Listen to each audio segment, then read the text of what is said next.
Chefe da UE, Europa deve agir. É hora de ativar a cláusula de defesa coletiva da UE. Fundamentally, all of this points to a simple reality in today's fractured world. Europe must become more independent. There is no other choice.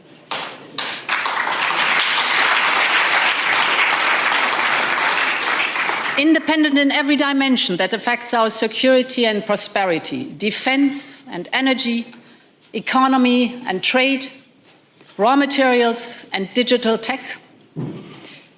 Some may say the word independence runs counter to our transatlantic bond. The opposite is true, and we've just heard it from State Secretary Rubio. An independent Europe is a strong Europe, and a strong Europe makes for a stronger transatlantic alliance. Today is the time for action, and I want to focus on Europe's plan for independence.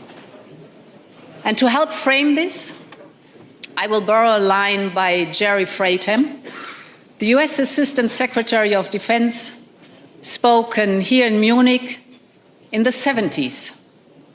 I quote, "Unless a nation feels itself primarily responsible for its own security and well-being, it will leave the task to others and fail to marshal its resources and political will in its own defense."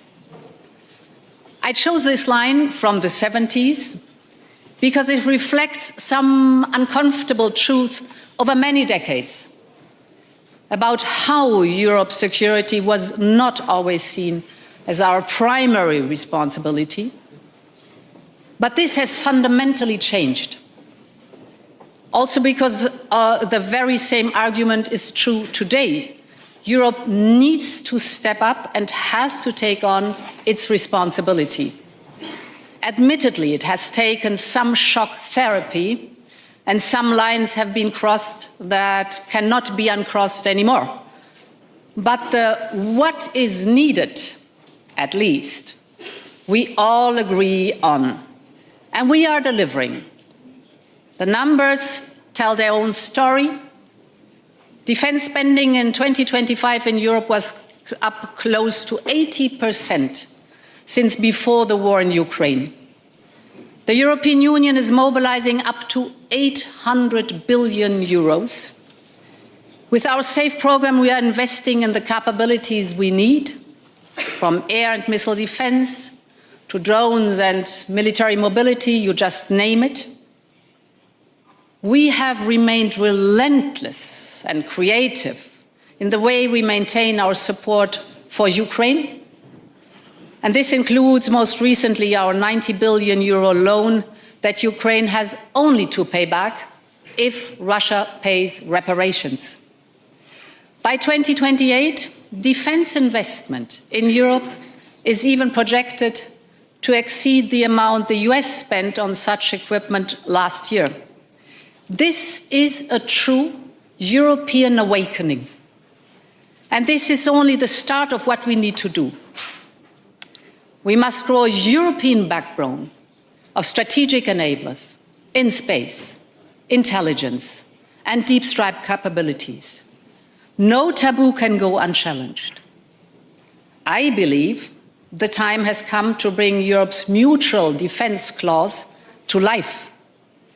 Mutual defense is not an optional task for the European Union. It is an obligation within our own treaty, Article 42.7. And for good reason. It is our collective commitment to stand by each other in case of aggression. Or in simple terms, one for all and all for one. And this is Europe's meaning. But the commitment only carries weight if it is built on trust and capabilities. And this is why we must be collectively ready. We must make decisions faster. And this may mean relying on the result of qualified majority rather than unanimity. And we do not need to change the treaty for that. We need to use the one we have. And we have to be creative. Take the UK-led Joint Expeditionary Force. Este site pode ajudar você a melhorar sua leitura e compreensão auditiva em inglês. Com inteligência artificial, ele divide as frases em partes menores e fáceis de entender. Na ferramenta de reprodução, você pode ajustar a velocidade, pausar ou voltar para entender cada frase. O site oferece tradução para 20 idiomas, facilitando o aprendizado. É só digitar inglés.com no navegador e experimentar.